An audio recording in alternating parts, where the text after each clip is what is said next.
l'ensemble de paysans de la culture mobilisés parmi les priorités du chef de l'État. Pourtant, la République démocratique du Congo peut faire de la culture un facteur de développement socio-économique. Ce n'est qu'une question de vision et de volonté.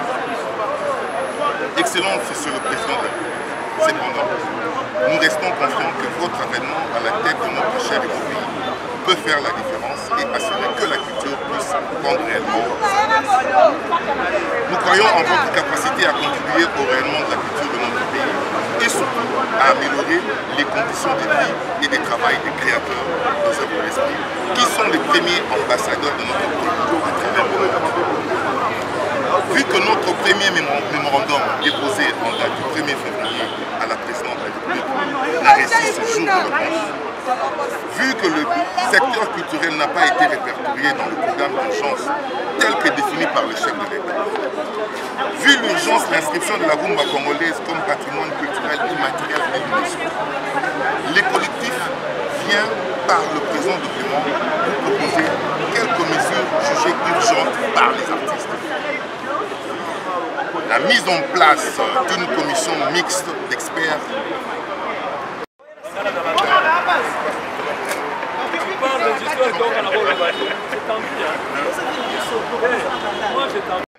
ont besoin de divertissement. Nous vous prions également d'envisager de redonner au palais du peuple sa fonction première, celle de palais de la culture. La culture se doit d'être la solution à la l'expression de nos salutations patriotiques.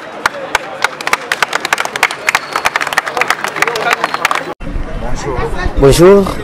Tout le monde est venu voir l'artiste Boussangani, mais apparemment, il nous a reporté. Non, non, ils ont reporté. Hein? Non, non, pourquoi? Tokomaki, il faut informer. On a écrit à toutes les autorités. Il y a Moka. Bichot Togo. Attendez, est-ce que vous voyez les artistes en train de casser des biens d'autrui? Bon, Togo, c'est peut-être que va accompagner Bichot dit la destination de Bichot. Mécontentement na biso ya liboso c'est qu'on n'a pas de politique culturelle na mboka oyo. Et ce n'est pas normal. Ce qui fait que mutu ako utane et pas ya uti aye a utilisé l'artiste ndenge ya lingi a fouti bango ndenge ya lingi alors que sous d'autres cieux ezali consigné la politique culturelle. Que nakaya film, nakaya publicité, nakaya nini boye. Plafond, l'État y est placé yango. Okoki kokende en dessin ya plafond wanate. C'est ça le gros du problème.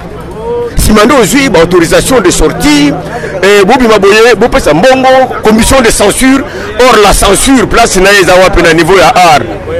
Parce que censure ne muto réduisaka imagination ya artiste. Artiste Alingi a recréé le monde mais quand il y a la censure qui intervient, comme il correspond de liberté à l'artiste. Or l'artiste lui-même en tant que sa propre censure, il y a un message au son apprécie et qu'on les cate et ça bientôt pour la morale là-bas. Vous voyez? Vous savez, autre temps, autre mœurs. Hein? Pouvoir moko ekei moko ekoti biso tolobi na programme à 100 jours et après otikalo kata comme culture mbala moko yango tolobi to que ne pacifiquement to baketa la biso tolingi boye sans bavure to ko buka eloko mutute. Bonjour. Bonjour.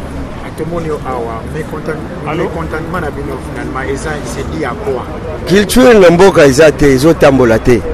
Ngai par exemple naza artiste musicien te, naza artiste sculpteur. Nazali président marché d'art Bikeko.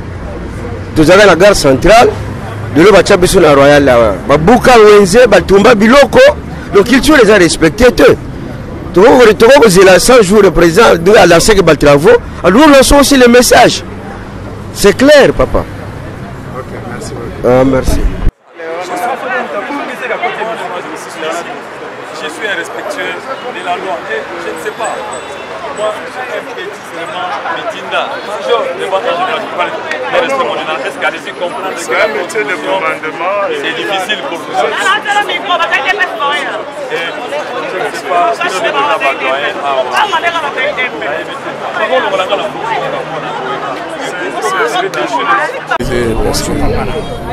Bonjour papa journaliste.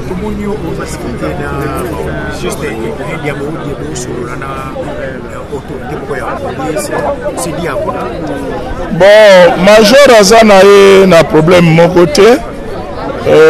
Souci au moins dans major c'est que nous regretté un fait. Manifestation oyo bakomela ki ba konzi amboka. Soki mokonzi amboka omoni ke eloko ne koki ko salama te. Mais komela bakomela ki yoke na ndimi to na boyi. Ti tozo sala yango réponse moko ya autorité o to komela ki ezwami te. Biso to moni lokola proverbe so adage français ba qui ne dit mot consent.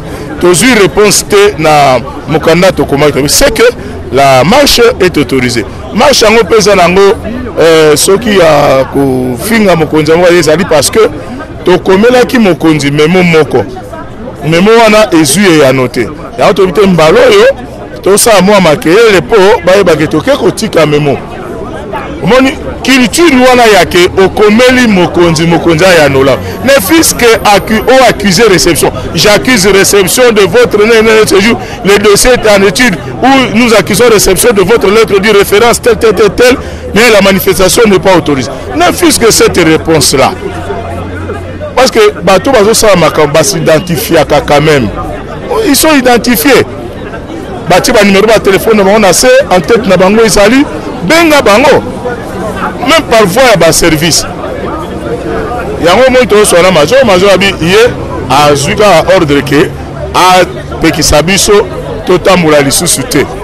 Voilà regret au monde naza ko échanger na que culture ya yoza mokonzi ba komelio accuse ne fils que réception que to yambi mukanda na bino to tangi yango mais ya nonango bozela to bosala yango to bosala te sikoyo nous toza se trouver na situation ya modelo heureusement toza mwa batu moto esala so toza batu moto esala te lero ko za ndenge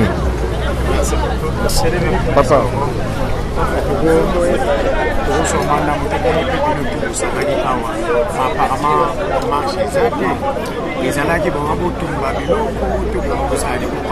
non bien marche ali parce que toye oza le pango na biso ya ministère ya culture to longo wa to ki ne faire loya to komela ki l'état congolais na 100 jours ya mokonzi mboka to mona ke batie culture mupandi o mi culture ngo si babwaka ngo koma nango poubelle omoni biso to ba ambassadeur tu vois to kenda oteka culture libanda honneur ya lokumu ya mboka ya papa Simon Kimbangu ya avec sa divinité boussole force à magma. Donc voilà, nous sommes là pour défendre des valeurs et l'humanité. C'est ça la culture.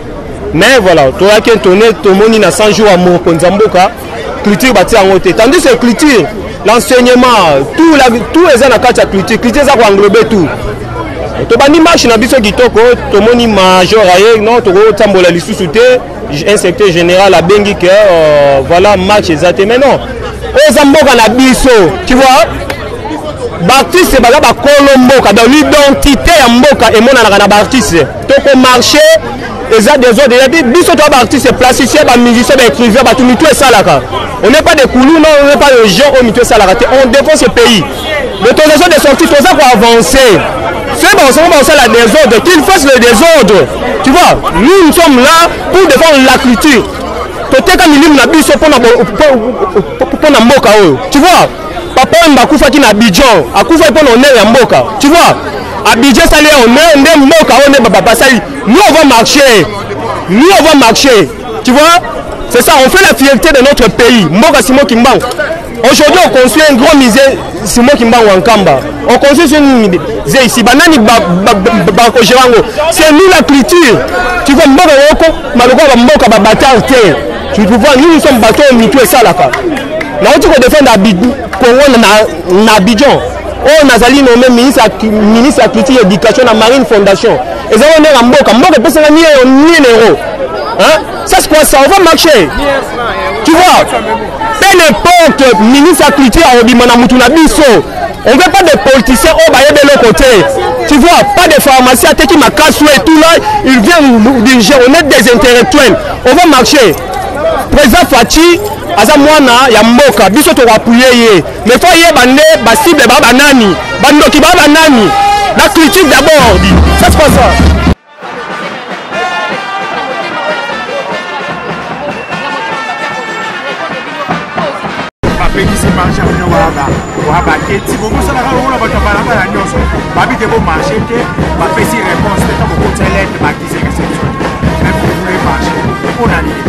Mais je crois que l'être ou pas l'être, tout le monde a droit de revendiquer ses droits.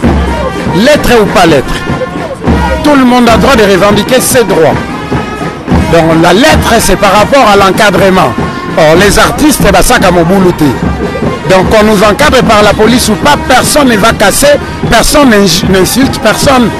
Donc je trouve pas, c'est pas fondé quoi. Maintenant que vous êtes venu à la musique, je pense que vous en souvenez, d'ailleurs vous avez l'histoire de la mort de Papa Wemba à l'Abidjan. La manière dont on a honoré Papa Wemba dans un autre pays. Qu'est-ce qu'au Congo, je vois que ça se fait pas. Exactement, vous avez soulevé un point où ils ont Kirengaï. Ça fera maintenant 3 ans que Papa Wemba est sous terre, soi-disant qu'il a été enterré provisoirement, car vous avez déterré pour avoir la mine dans un mausolée, quelque chose comme ça. Rien, voilà. Donc, ce genre de promesses fallacieuses, on en a marre. C'est pourquoi, avec l'arrivée du président Tshisekedi, comme dans son premier discours, il avait dit que lui, il est là pour établir l'état des droits. Nous avons des droits à revendiquer et nous voulons déposer notre mémo à son bureau pour qu'ils en tiennent compte. Non, la réponse, je vous dis, ceux qui ont marché le jeudi passé, de qui avait-il reçu l'autorisation? Ils étaient de base, non? Ah, donc les bases ont une immunité de marche et pas les artistes. Ça, on n'est pas d'accord. Et votre mécontentement, c'est par rapport à nos droits. Voyez un peu sur nos banderoles, il y a des autorisations de sortie obligatoires pour les artistes, pendant que les fonds de promotion culturelle n'aident pas les artistes et ne nous assistent pas. Il y a beaucoup de choses, il y a les droits. Regarde, la radio-télévision nationale, toutes les radios, tout le ministère ont des radios, des télévisions, des véhicules qui jouent de la musique, par exemple, qui en payent. Personne ne paye les droits de redevance audiovisuelle, personne ne paye les droits d'auteur. Voyez un peu, donc nous avons plusieurs droits à revendiquer et comme on ne peut pas les faire en ordre dispersé, nous sommes organisés à travers la CAC, pas pour aller chanter contre qui que ce soit, mais pour déposer juste un mémo. Où est le péché de déposer un mémo? Parce que le président nous avait dit qu'il est le président de tous les Congolais, y compris les artistes et les opérateurs culturels. Merci. Droit na biso mokonza mboka na kata 100 jours à comprendre que culture eza na kata ko. Mais est-ce que baboyi bino mo marché? Qu'est-ce que tu dis no rolo ba ke pa ma konza? Biso to ganga ka po bayoka. Oyo koyoka na nango. Susi na ngezali na ba evre auto sto sali. Batu musu ya bamboka musu asali ka 5 pona vine bonge sili libela tikeli ye bakoko na ye. Biso non totanga bakomo na bango te parce que tokenda rappel kuna te pote ba vie na bango zande ntam sur la parole kwa biso. Mais biso to déclarer des droits na biso. Omoni? Biso to déclarer droit na biso. Mokonza mboka papa na kata 100 jours. 100 jours na silité comme pena otarte. Liloba su que ça pa na yo. Donc yo koloba ba artiste ba se retrouver.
d'accord.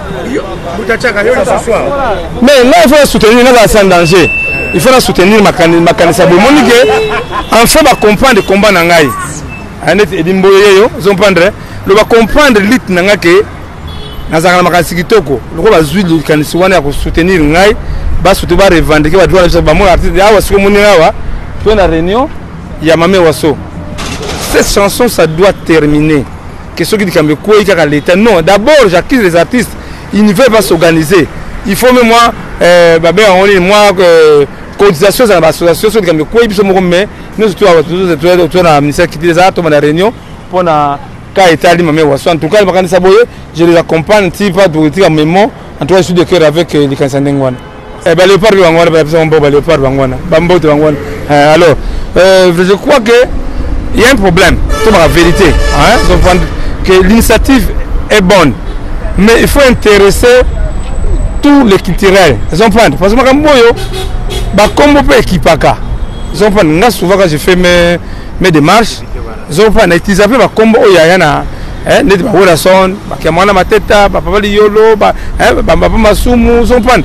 y a en tout cas, il y a Bandeli, mais à la prochaine fois, va inviter tous les artistes. Parce qu'ils ont dit cause de Bangoté. Ils ont cause d'artistes, en tout cas, moi, je suis de cœur avec eux. Merci beaucoup. Voilà.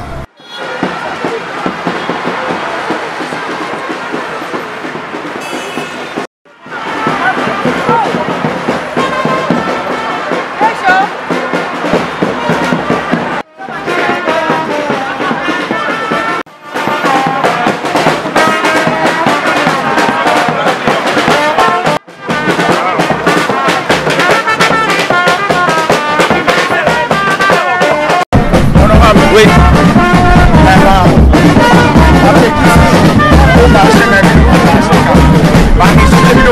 Mon frère, nous sommes dans un régime d'information. On n'a pas besoin d'une autorisation à gouverneur, il y a ministre pour le marché. C'est un régime d'information. Les artistes ont informé que Barotambola, Barotika Memo et pas Yabakonzi. Donc la police a le droit de les accompagner, c'est tout. Et c'est une marche pacifique, voilà, c'est tout. Je n'étais pas là, je pense que les administrations composés d'aventuriers, c'est des stagiaires, des gens qui ne comprennent rien. Le ministère de la Culture doit aujourd'hui être géré par un opérateur culturel ou un professionnel de la culture qui a la maîtrise des problèmes des artistes et non des stagiaires qui viennent apprendre à la tête du ministère de la Culture. Voilà. Bonjour. Ce qu'il y a, c'est que nous aidons la République à faire de la culture un vrai secteur de développement. Et là, nous marchons pour aller déposer le mémo au chef de l'État afin que cette fois-ci, qu'il puisse mettre à la tête du ministère de la Culture. Vous avez vu tout à l'heure, on a voulu déposer le mémo. Ils nous ont démontré que la culture, ce n'est pas leur affaire. Ils sont là pour autre chose. Et ils ont refusé de recevoir le mémo. Et nous, ce n'est pas étonnant. Et le chef de l'État va prendre acte. Et là, nous allons jusqu'à la cité de l'OIA pour lui déposer le mémo. Et donc, le ministre qui viendra, il doit être soit un culturel ou un artiste. C'est-à-dire quelqu'un qui maîtrise la culture. Quelqu'un qui sait la culture, c'est quoi. Et donc, il doit rapidement réunir les experts et les députés. Heureusement, cette fois-ci, nous avons des députés artistes.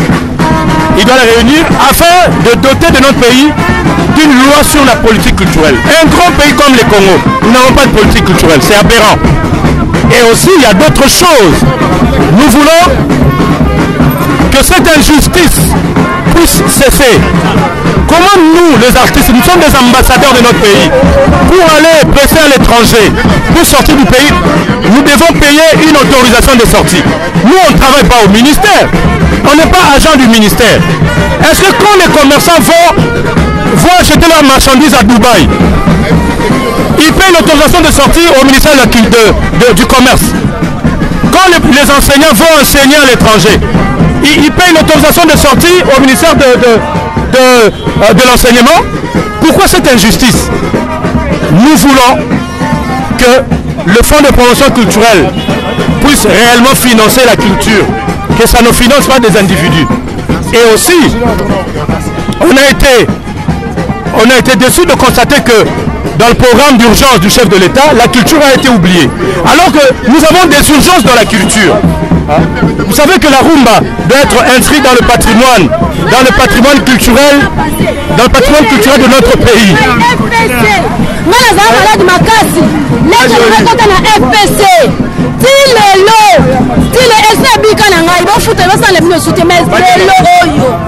Six ans déjà passés, lettre na kati, lettre na sobo comme ça en kiti na bella na réanimation na mama emo, bokoki même koke no vérifier.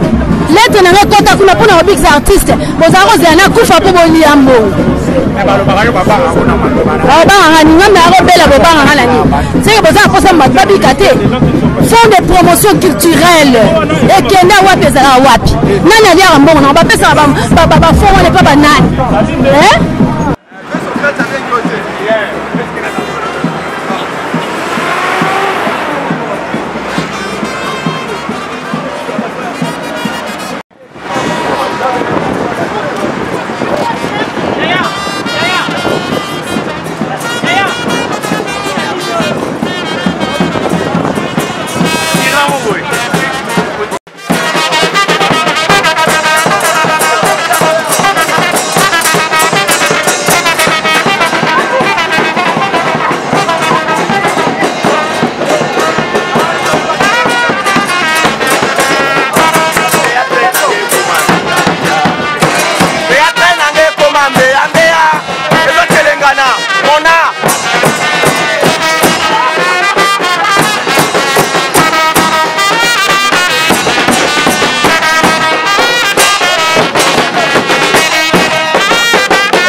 Image. Mais filmez les amis, filmez.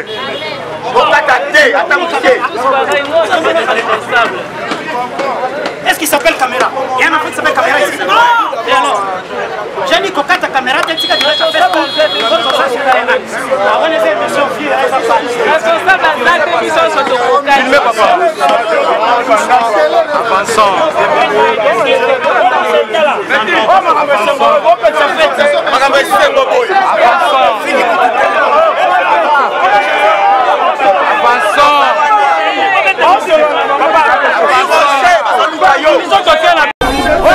Ma culture, on va reprendre. La culture, on défend notre culture. Culture c'est nous. Tu vois, tout un état de droit. C'est ça la démocratie quoi. Tout ça ambassadeur, tout ça la fierté en Boka la Libanda. Donc voilà.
kende pacifiquement malem redéposer memo. Ça c'est quoi? Bataille des places babouki ba siège. Le père de Tamoli lundi ba sali bango le côté. Qu'est-ce que les comédiens et les artistes ont fait? Non, il n'y a pas de guerre. À part notre parler et notre expression corporelle, c'est ce que nous avons comme arme. Pas des armes à feu. Utilisation de la force. Et force maliba utiliser sa disproportionnalité. Nous avons mandou qui va utiliser son mandou pourquoi? Ça c'est non. Moi, bakomela ki bango il fallait bakomela biso. Mais le corps ba ça ba bonga ba beta massa si ba beta cap. Comme ça ba comédien ba koufi ba monsieur ba koufi pouvoir les remata. C'est tout. Et par rapport à votre revendication d'un gouvernement, nous n'avons rien fait de mal. Différence c'est ça. Oh, mais il y a un ministre de la culture à jouer copie. Mais mon colon Memo Foisois. Mon colon Memo Foisois. Mon colon Memo est son excellence. Monsieur le président de la République. C'est tout. Le fini était, le ça il a eu le côté. Les gens qui ont Memo, c'est tout. Les gens qui ont Memo à Liboso, va répondre et bissoter. Ça c'est quelle culture? Vous recevez un coup d'œil, vous ne répondez pas. Alors toutes les méthodes pacifiques doivent être utilisées pour se faire entendre. Voilà ce que nous sommes en train de faire. Merci, monsieur. Nous marchons pacifiquement, mais il y a quelques éléments non gradés de la police qui sont en train de charger leurs armes avec des gaz lacrymogènes, avec des balles pour semer le trouble. Nous étant des pacificateurs, nous avons décidé de ne pas céder. Nous marchons calmement, nous arrivons avec joie, avec des rameaux de joie. Mais moi je pense que cette fois-ci, dans des manifestations pareilles, il faut bien prendre l'image des policiers qui sont à la base. Vous n'avez pas peur parce que le policier continue même à charger les armes. Vous n'avez pas peur? On n'a pas peur. Pourquoi? Nous ne sommes pas des désordonnés, nous ne sommes pas de brutales, nous ne sommes pas de violents. Vous voyez vous-même, avec la joie, et nous contestons et nous réclamons notre droit. Nous sommes allés dire au président notre souci, les effets, et le président va nous dire le droit. Ce qui est plus important, c'est ça, c'est Magbovic de Manikongo. Merci. Ça veut dire qu'il ne dit mon consent. C'est ça la loi. Et c'est une information. Ce n'est pas une demande. On informe. Et quand c'est refusé, on vous écrit officiellement. C'est bon, Mani, ils nous encadrent. Ils sont là pour nous. Ce sont nos amis. C'est bon, on marche. Ce sont nos amis, ils nous encadrent.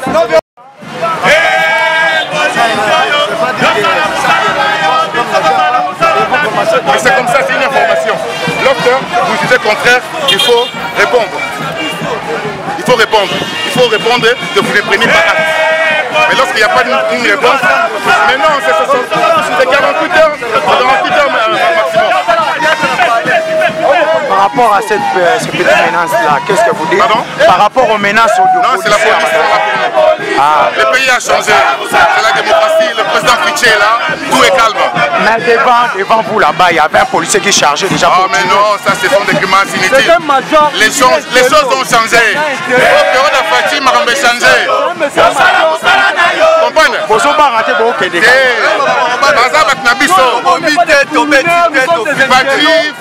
Fatih, c'est la tête. C'est la tête. C'est la démocratie.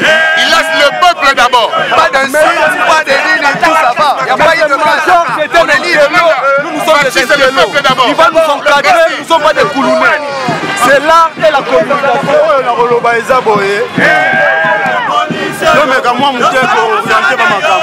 Ministère de la culture et c'est un culturel ou une culturelle à cadrer le ministère. Les autres ont été dans le ministère de la culture. Puis ça a les amis de la culture RDC, c'est la version d'évolution. Ministère Rwanda, c'est la vision de la culture.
banco personnel.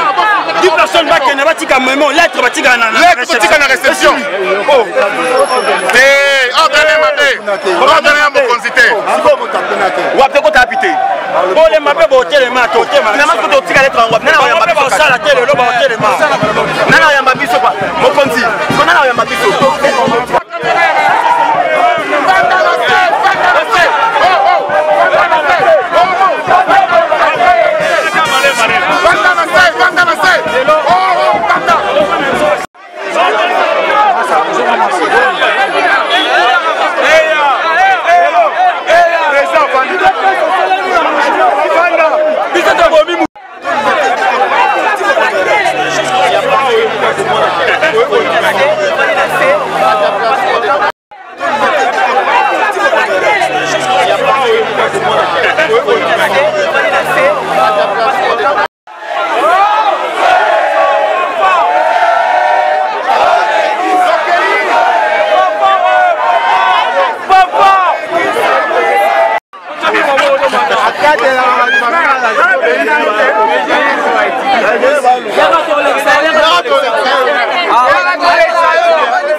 charge à IBTP yango to ndongo moni biso boye charge simabo sikoyo baye ya timi ba ese na diabo kanto tina ba wote ka bango to ka bango bato RTN7 to ka bango to la bango OK bon mama ça toka na dans quel me conseil monsieur to sula na toka na oh toka na so yes so yes so yes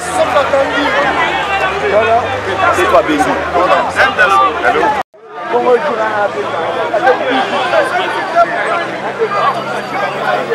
Carana to maximum qui n'est pas facile. Disperser Bino. 5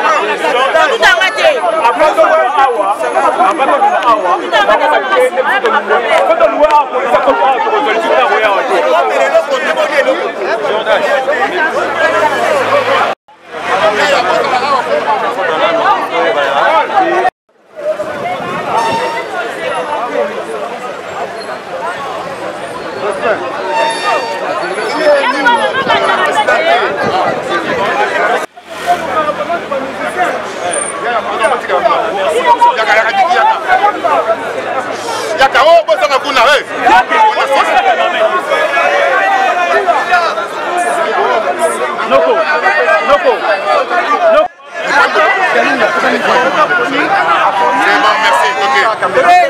Général Abito, c'est là.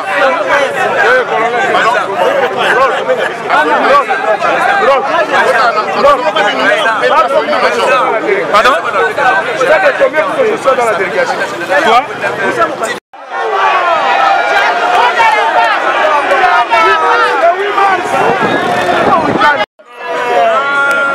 Les fractions étaient individuelles. Vous êtes sur le on va présenter la place. Non, moi j'ai pas vu. Malheureusement, pour faire véhiculer vos messages, vous servez des artistes. Même vous, la police. Le colonel Mwanapouta, on connaît quelque chose. Il nous utilise souvent. Et ce sont les mêmes artistes que vous voulez traiter ainsi. Mais cela signifie aussi que c'est la méconnaissance. C'est l'irreconnaissance. Jusqu'à la résidence du président. C'est l'irreconnaissance. Même au cabinet, vous pouvez le faire. Même la première fois, vous connaissez. Quand je vous adresse une correspondance, qu'est-ce qu'on fait? On accuse réception. J'accuse réception de votre collègue. Même les généraux.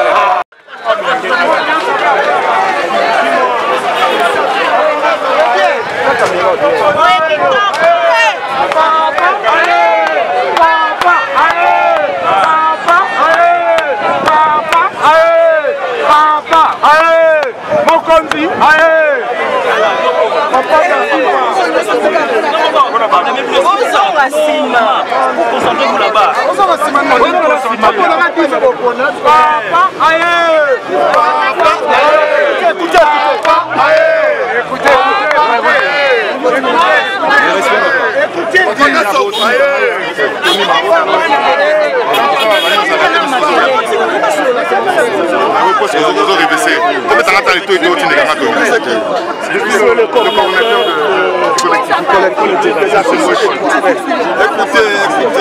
Écoutez, s'il vous plaît, les généraux. Même les vieilles démocraties, aux États-Unis, en France, il y a quand même des règles qu'il faut respecter. Vous avez écrit au gouverneur. Est-ce que le gouverneur... Si, nous avons écrit au gouverneur. Nous avons les gars. Jordas, amène. J'ai appelé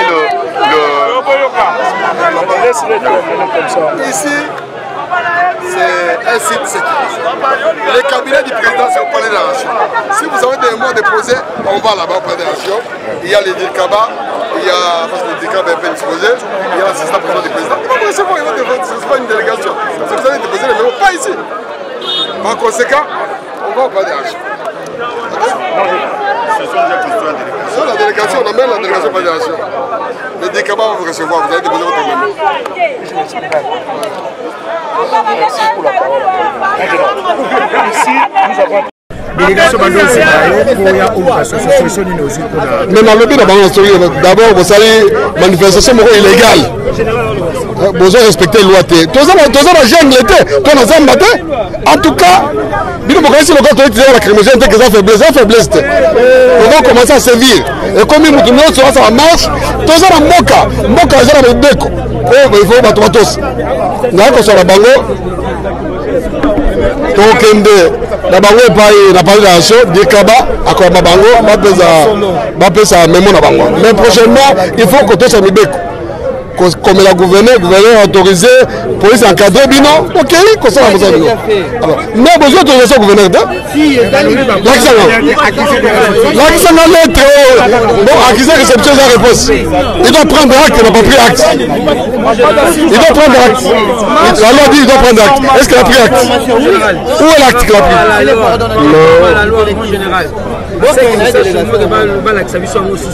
le gouverneur doit prendre acte s'il vous plaît mon général informé. Et 48 heures, quand il n'y a pas le...